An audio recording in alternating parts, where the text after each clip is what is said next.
Olá, amantes da música e da cultura brasileira, sejam todos muito bem-vindos ao programa Samba para Ler, um projeto do Bolsa Cultura, da Fundação de Esporte e Cultura e do município de Franca.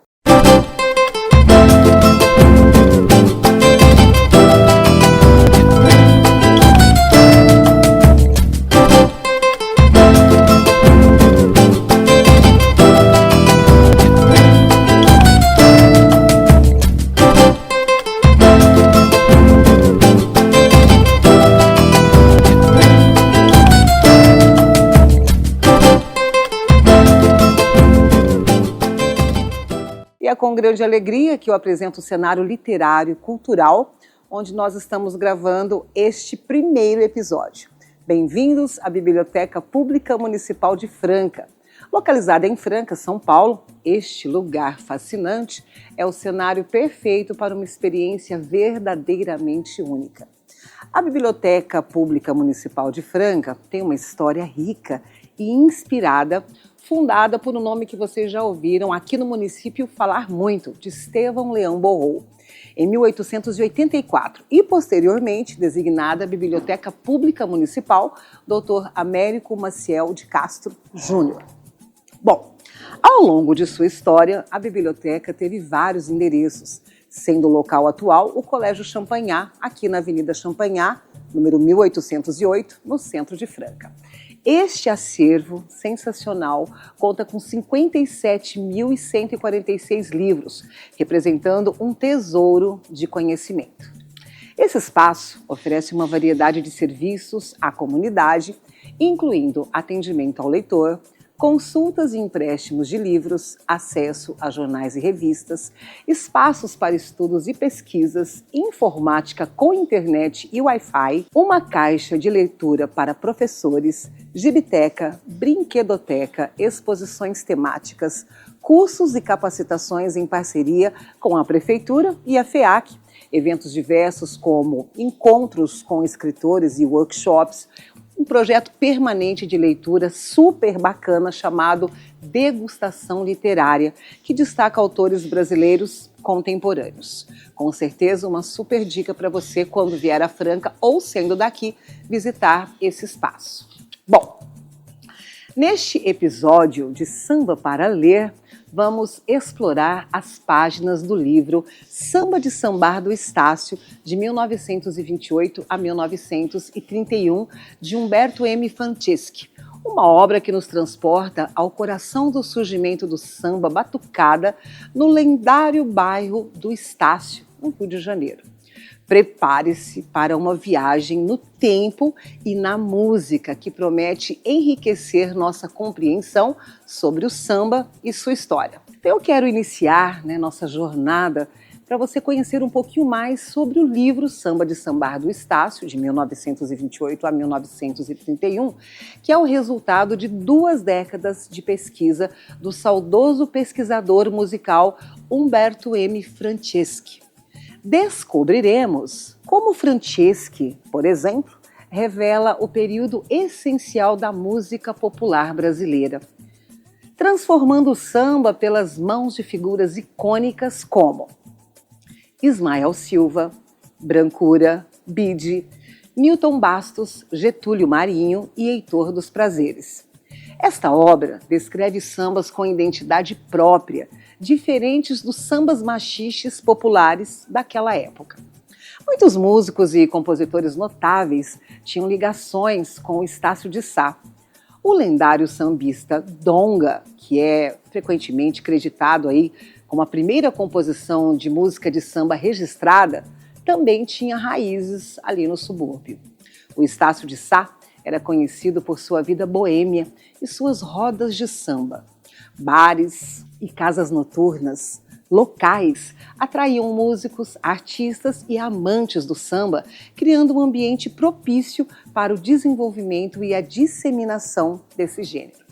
Localizado na região central do Rio de Janeiro, possui uma rica história, especialmente no contexto da década de 1930. Estácio de Sá é frequentemente considerado o berço do samba, por ter visto nascer a primeira escola de samba em 1928, a Deixa Falar, legitimada por Ismael Silva.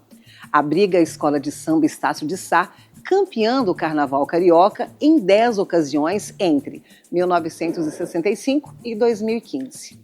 Este foi um marco importante na história do samba e do carnaval, pois Estácio de Sá e seus sambistas desempenharam um papel primordial na consolidação do gênero musical e na criação das primeiras escolas de samba.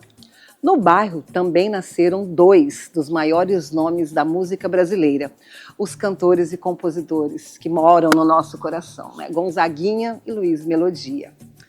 Incrível, né? Assim, saber dessas curiosidades. Agora, o livro nos mergulha também no cenário cultural do Estácio daquela época, revelando a intricada relação do samba com o candomblé, com o futebol e a prostituição. Por meio de depoimentos dos remanescentes da Deixa Falar, bloco que deu origem ao Samba da Sambar, exploraremos histórias fascinantes. Conheceremos personagens como a baiana Tia Ciata, cujo pó de ervas teria curado a perna do então presidente Venceslau Braz, e a época do futebol do Estácio, o Império, que abrigava a maior gafieira da cidade. Bom, Rio de Janeiro de 1930 agora. Para você entender completamente essa jornada, nós vamos contextualizar aqui o Rio de Janeiro da década de 1930. Era uma cidade em alvoroço, onde a música, a cultura e a vida cotidiana se entrelaçaram de maneira única.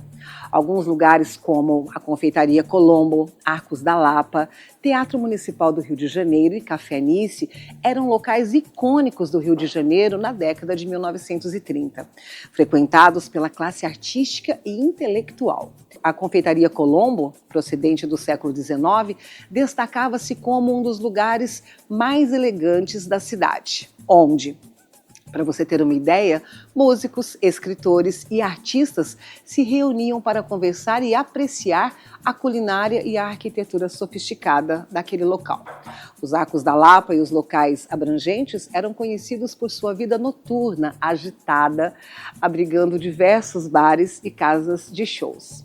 O tradicional Bar da Brama, por exemplo, foi um ponto de encontro popular para músicos, artistas e boêmios, sendo palco de apresentações de samba e choro. O Teatro Municipal do Rio de Janeiro, por sua vez, foi um importante ponto de encontro para a elite cultural e artística da cidade.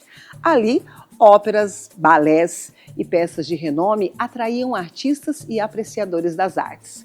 No bairro do Leme, o Café Anice tornou-se um local de encontro para músicos e amantes do samba, onde figuras notáveis como Noel Rosa e Ari Barroso se reuniam para conversar, tocar música e trocar ideias. Esses locais eram centros de efervescência cultural e social na cidade, proporcionando um ambiente propício para compartilhar conhecimentos, o surgimento de colaborações artísticas e a celebração da rica cultura carioca. E muitos desses lugares, acredite, ainda existem e continuam a ser ícones culturais no Rio de Janeiro. Vamos falar agora do Ismael Silva, que foi um sambista e compositor brasileiro que desempenhou um papel notável na cena do samba do Rio de Janeiro durante a década de 1930. Ele é conhecido por contribuições suas muito significativas para o desenvolvimento do samba carioca. Ismael Silva foi um dos fundadores da primeira escola de samba do Rio de Janeiro, a Deixa Falar, em 1928. Seu trabalho como compositor e intérprete foi fundamental para a popularização do samba e suas composições como Adeus Batucada e Se Você Jurar se tornaram clássicos do gênero. Ismael Silva também foi um dos membros do grupo musical Turma da Vila, que incluía outros bambas talentosos como Noel Rosa, Almirante e Braguinha. Seu legado na história do samba carioca é inegável e suas músicas continuam a ser apreciadas até os dias de hoje. Bom, e a escola, de samba Deixa Falar?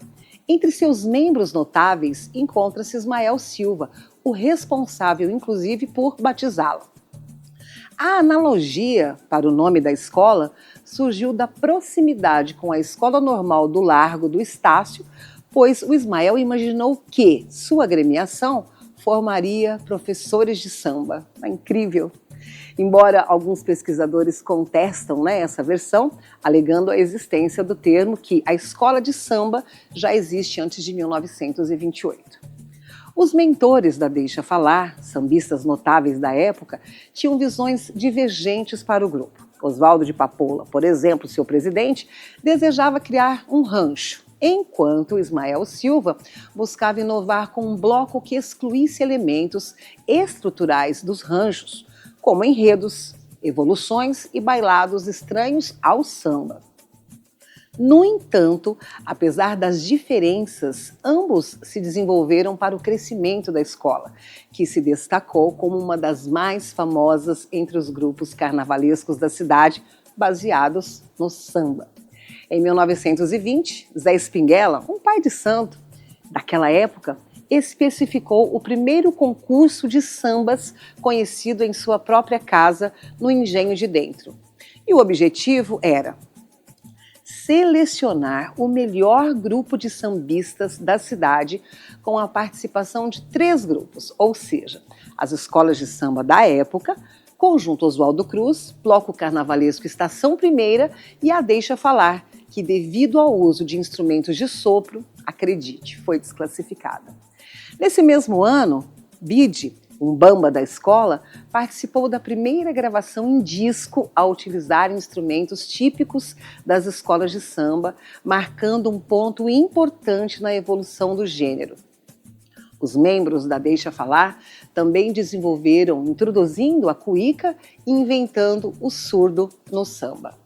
E o bloco de samba Deixa Falar foi pioneiro na organização das escolas de samba no Brasil e serviu como base para o surgimento do Grêmio Recreativo Escola de Samba Estação Primeira de Mangueira em 1932. A Mangueira se tornou uma das escolas de samba mais famosas do Rio de Janeiro e continua sendo uma parte essencial do carnaval carioca. A criação do Deixa Falar e sua subsequente evolução para a Estação Primeira de Mangueira marcaram um momento significativo na história do samba e do carnaval no Brasil. Assim, Ismael Silva e o Bloco Deixa Falar são figuras cruciais na história do samba e do carnaval do Rio de Janeiro na década de 1930, contribuindo para a consolidação e disseminação do gênero musical e da tradição carnavalesca. O samba emergia com a voz das ruas, refletindo as complexidades da sociedade carioca da época. Então nós vamos explorar esse cenário vibrante e dinâmico que deu origem ao samba que nós conhecemos hoje. Eu quero falar para você que existe um material multimídia que acompanha este livro sensacional.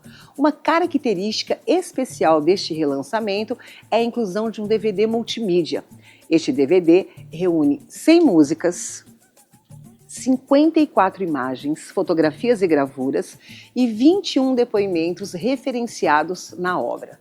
O material sensacional proporciona a você uma experiência completa, permitindo que os leitores se aprofundem ainda mais no contexto do livro. Destacamos também que o DVD oferece um mapa do Rio de Janeiro datado de 1935, com um roteiro enriquecido por fotografias, indicando um passeio desde o Largo de São Domingos até o Estácio de Sá, passando pelo Campo de Santana, pela Praça 11 e a Zona do Mangue.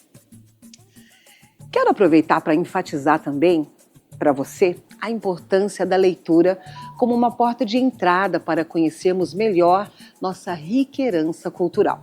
Ao mergulhar nas páginas de Samba de Sambar do Estácio, de 1928 a 1931, nós temos a oportunidade de explorar não apenas a música, mas também a história, a identidade e as tradições do nosso país. A leitura nos permite viajar no tempo, expandir horizontes e compreender as raízes que moldaram nossa sociedade. E para falar um pouco, né, de toda essa história e de tudo que aconteceu, a gente precisava trazer também alguém que pudesse trazer essa representatividade, porque não foi só glórias, teve muito sofrimento, teve muita luta e teve muita resistência. O meu convidado deste primeiro episódio é uma pessoa do município de Franca, né? E o nome dele é Thales Balbino, Tal Black. Eu vou contar para você um pouquinho dele. Thales Balbino é muito mais do que um advogado, criminalista e especialista na lei de drogas. Sob o nome artístico Tal Black, ele se tornou uma voz poderosa nas periferias da nossa cidade e da nossa região, expressando a realidade dessas comunidades e valorizando o movimento negro por meio de suas letras contundentes e emocionantes. Com uma formação sólida em direito, incluindo uma pós-graduação em processo penal e sua afiliação à Abracrim, que é a Associação Brasileira dos Advogados Criminalistas, Thales Balbino trouxe sua habilidade analítica e sensibilidade para a música rap. Suas canções não apenas denunciam as injustiças sociais, mas também oferecem um olhar crítico e esperançoso para um futuro melhor. Tal Black não é apenas um rapper, ele é um contador de histórias narrando as experiências das comunidades marginalizadas, destacando questões de justiça social e promovendo a igualdade racial. Suas letras são uma mistura única de poesia urbana, protesto e celebração da cultura negra. A música de Tal Black não se limita ao entretenimento, é uma chamada à ação, uma voz que ecoa os anseios e lutas das periferias. Sua arte é um espelho da realidade, refletindo tanto a dor quanto a resiliência das comunidades que ele representa. Então, quero apresentar para vocês meu convidado, né? Dr. Thales Balbino, mas hoje Tal Black, que pode falar para a gente das duas versões, como artista, né, como cantor, compositor e também como uma pessoa experiente. A minha pergunta para você, primeiro agradecer, né, a sua presença aqui, obrigada por ter aceitado, né, esse convite. Considerando o histórico da criminalização, né, da vadiagem no Brasil, que remonta ao Código Penal de 1891 e se consolidou na Lei de Contravenções Penais de 1942, na qual a vadiagem era definida como crime para aqueles que se entregavam habitualmente à ociosidade, sendo válido para o trabalho, sem ter renda que assegure meios bastantes de subsistência ou de prover a própria subsistência mediante ocupação ilícita. Como essa história impactou e inspirou as suas letras e seu ativismo em prol da justiça social e racial? Então, na época da abolição, né, na época da abolição da escravatura, o que eles fizeram? Eles pegaram os negros e falaram assim: agora vocês estão livres. E aí o negro foi para a rua. A partir do momento que o negro foi para a rua, eles não poderiam trabalhar, porque ninguém ia pegar. Porque, vamos dizer, se a pessoa estava sendo escravizada e não precisava ser pago, eles não iam arrumar serviço com mão de obra remunerável, né? Não poderiam estudar. Então, através disso, os negros muitos ficaram na rua e outros foram para os morros, né? Que hoje conhecido como favela e comunidade. Através disso, aconteceu o quê? No decorrer do Código Penal, se fizeram várias leis ali para se poder punir, né, esses negros. E uma delas foi essa lei da vadiagem. Por quê? As únicas pessoas que não tinham renda, as únicas pessoas que não tinham trabalho lícito, né, e um endereço fixo, eram os negros, porque eles não tinham aquela, vamos dizer, eles não foram amparados com aquela injustiça que sofreram. Ainda não tinham se estabelecido, né? Exatamente. Então, através disso, se usava um código penal para punir. E isso a gente vê até hoje. Por quê? Igual eu, como sou advogado criminalista, muitas das vezes a gente necessita de demonstrar para o magistrado, demonstrar para o juiz ali da causa, que o cliente ele tem trabalho lícito, endereço fixo, né? e também um dos requisitos que é não ter os maus antecedentes. Mas os mais importantes é trabalho lícito e o endereço fixo, normalmente na comarca onde ele está sendo julgado. Isso é para quê? Para o Código Penal, o processo penal, ele vê como uma garantia da ordem pública. Para que eles fazem isso? Para demonstrar que a pessoa que está sendo acusada, ela não vai se safar da lei penal ali. Ela não vai fugir daquela sanção penal que ele pode se acarretar a ter que cumprir. Né? Mas na Constituição Federal ela mesmo assegura, né, que ninguém será considerado culpado até o trânsito em julgado da sentença penal condenatória. Então, no caso, até hoje há essa seletividade penal, porque, querendo ou não, muitas das vezes uma pessoa em condição de rua, ela vai ficar presa porque ela não tem endereço fixo, e é o que acontecia antigamente. Então a gente vê que as leis, ela ainda tem essa seletividade punitivista, a seletividade penal para poder punir. Através das minhas músicas, eu tento demonstrar isso. Por quê? Porque a gente está aqui para ter a informação, demonstrar a informação, buscar também a informação através da leitura, através de buscar o que você, por quem são seus ancestrais, e o que você não passou, e quem ali atrás, ali, os seus avós, bisavós, o que eles sofreram para a gente estar aqui hoje. E no hip hop foi a mesma coisa. O samba sofreu bastante, porque foi um dos primeiros gêneros culturais, musicais das pessoas negras no país. Então, imagina o que eles não sofreram para poder estar produzindo ali a cultura para as comunidades. Então, através do hip hop, através do rap, eu tento demonstrar isso, demonstrar que a gente está aqui para lutar contra isso, com essa seletividade penal, com essa desigualdade racial e social que tem no Brasil, e essa segregação, né, socioeconômica, que a gente vê que há essa barreira. Um shopping, por exemplo, você vai no shopping, você vê que as pessoas que estão consumindo, a maioria são brancas, e a minoria é as que estão trabalhando ao redor, né, como garçom, como faxineira do local. Então, através da minha música, eu tento demonstrar e busco sempre demonstrar a luta, né, para a gente sair do patamar que normalmente a maioria da população está, e também buscar sempre a informação.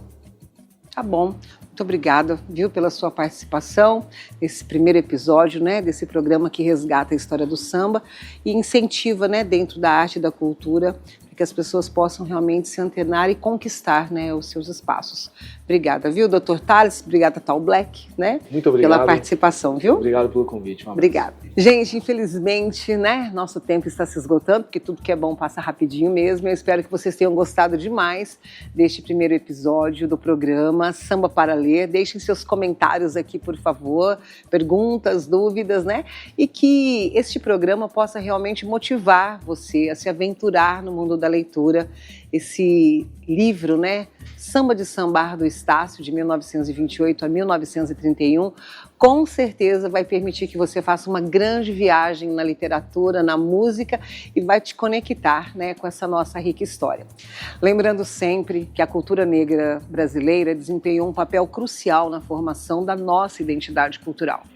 E é isso, meus amigos, minhas amigas, meus queridos, este é o nosso jeito de contar a nossa história.